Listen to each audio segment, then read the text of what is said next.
Greetings, members, one and all of the Salivation Nation. Is silver about to catch up to gold? Let's explore!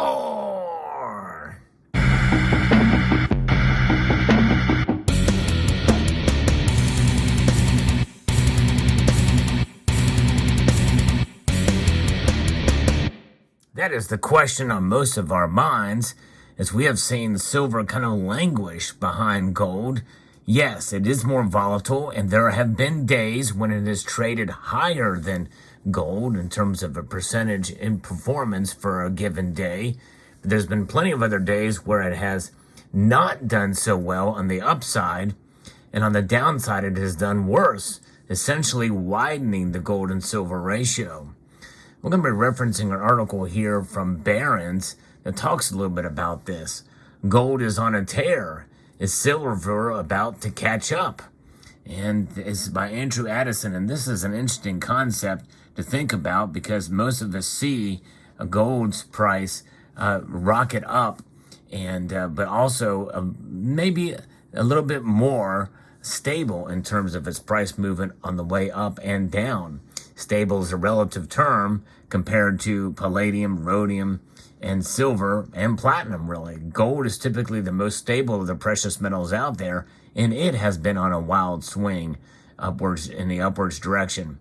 But silver overall has not performed as well, and it's still trading in a high ratio compared to gold. And we're going to talk a little bit about that and what is a normal ratio for gold and silver. Before we get there, let's take a look and see what Barron's has to say about this, because we know gold and silver do often trade in sync, and after lagging gold for the past 8 months, silver appears to be trying to play catch-up. Will it be successful? For the past 18 months, spot silver has traded between $22 and $30 an ounce. It has finally progressed from a declining phase to a period of base building. This is where the price of a security trades within a well-defined narrow range after being dragged lower for months. And for that time where it has dragged lower for quite a long time, we've seen that. In fact, we saw it through most of the life of this channel. It seems that silver was spinning round and round, but not necessarily keeping up with gold. And the ratio has been very high. And we're talking about the high 70s, 80s. And in fact, during the early part of the pandemic, we saw it skyrocket. The gold to silver ratio skyrocketed to above 125 ounces of silver to 1 ounce of gold traded. And so it seems that silver just kind of wheels around gold. Gold maintains its position in relativity to silver. Silver just kind of spins round and round there. And so what is encouraging is that volume flows essentially have surged more quickly than silver's price has. And that is something to think about in consideration when we're looking at these price movements. Spot silver declined from $30 in February of 2021 during the silver squeeze movement to about $21 in October. Since then, it has traded between $21 and $22 support level and at a $25.50 resistance level. In fact, as I record this video, it is finally broken up above that, nearing $26 an ounce. It's about a quarter away from that point. That is 25 cents. And so now we are starting to see this volume. These volume flows are computed by adding the day's trading volume on days when silver closes up and subtracting the day's trading volume on days when it closes down. Because volume leads price, it should be only a matter of time before silver's price strengthens. But then we have situations like what we saw on a Sunday night market watch, where we saw massive volume in literally seconds of time and dumped into the market volumes of contracts. And that is part of what some people feel is the suppression or manipulation that is occurring when people aren't paying attention. Sunday night, well, of course, as you know, I do a Sunday night market watch every Sunday night as the markets open up in Asia, because we've seen some very interesting things happen during that time. Case in point, last Sunday. And of course, We've seen it in the past as well. It's been quite eventful. But nonetheless, overall, silver has this movement in these contracts, and it is a relatively small market compared to gold and other commodities out there. But there is a gold to silver ratio. We've seen that the past 5.5 years, the ratio has formed sort of a rounding base. And this is encouraging that at the latest pullback, the ratio held exactly at the 200-week moving average, which defines the long-term price trend. And you've heard this term cup and handle. What appears that the gold to silver ratio may be performing that cup and handle. And we're coming up on the top of the cup there, depending on how you look at this with technical analysis, which means that we could see silver finally catch up to gold. And what does it mean to catch up to gold? In other words, what is the normal gold to silver price ratio? As I record this video, the ratio has dropped some, but in recent times it has been trading close to 80 to 1 or a little bit more. But right now it's about almost 77 to 1. And many people feel that's too high. I feel that is too high for the gold to silver ratio. And everybody is kind of concentrating on gold as that ultimate store of wealth. You know what? I am too, although I still believe in silver. And I believe that the ratio is being narrowed right now. It is a good time to buy if you can find a good deal. As you know, there are multiple gold to silver ratios that you should consider when making purchases. First and foremost is the purchase price of your gold and silver products, given the gold to silver, given the cost of premiums that are tied in above spot price.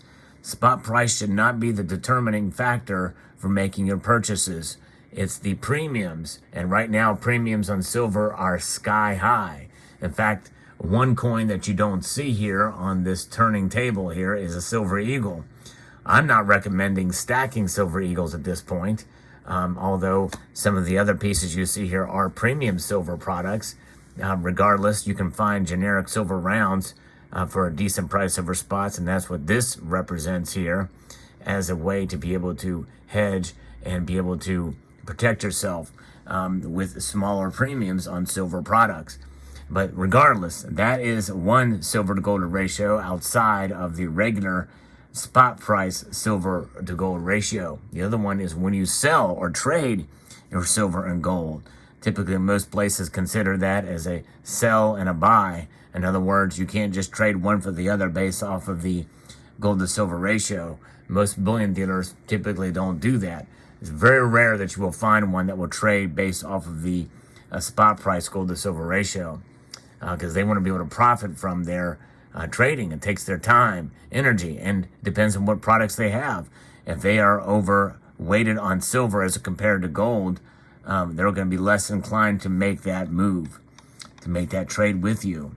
Nonetheless, very interesting to see how things are playing out with silver's price movement. We saw it go from 125 plus to 1 in March of 2020. And as time has gone on, we've seen the price move up to $30 an ounce, and it narrowed to the high 60s or close to the mid 60s. So what is a normal gold to silver price ratio? Because that is the measurement. That's the basis of how we're going to see if silver indeed does catch up to gold. Well, that's pretty much a subjective call. What is a normal gold to silver price ratio?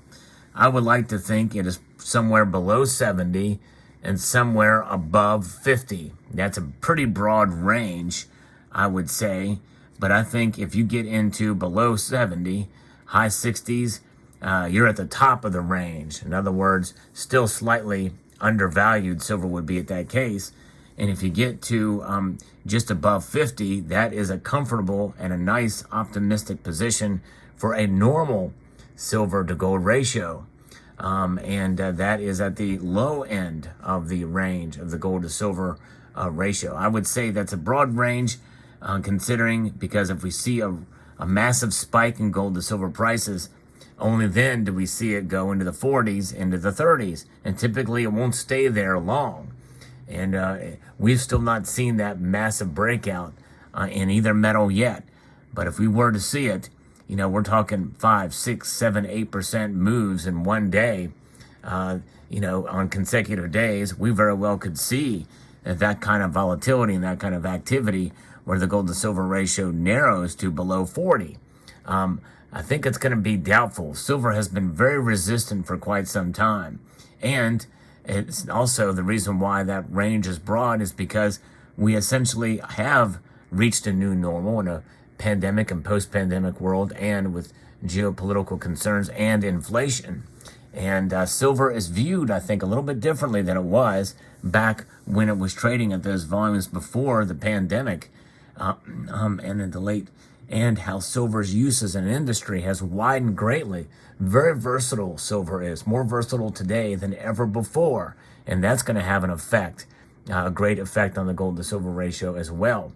And then, of course, people's feelings on manipulation, whether it be up or down, or a conspiracy to suppress the price of silver. People have differing viewpoints on that. I'm seeing more and more. I'm getting a little bit warmed up to the idea that there may be at least some suppression that's occurring, at least for a time. In other words, short-term price suppression may be a possibility. Still looking for evidence of it, hard, clear evidence of it, but I think there is some good arguments that have been made for certain entities out there, and some information has been shared with me that I've researched on my own. But nonetheless, overall, the prices are what we have to deal with at this moment in time. And as to whether or not to make a purchase based off the gold to silver price ratio, that is up to you to do your research and due diligence in that factor. Nonetheless, I am a buyer, mostly of gold, but of silver as well. I believe in the metal. I believe in both metals. Both have proven themselves time and time again as stores of wealth, stores of value, to preserve your wealth, rather. And that is the best thing that we can hope for in this time. Yes, indeed. Silver, gold, and those are the metals that we continue to press on and focus on. That's our major focus in this time, in this day and age. So let me know what your thoughts are in the comment section below. I hope you enjoyed this video. Would like to extend a multitude of gratitude to you all for taking the time to watch this video, and to encourage you to please rate, share, comment, and subscribe.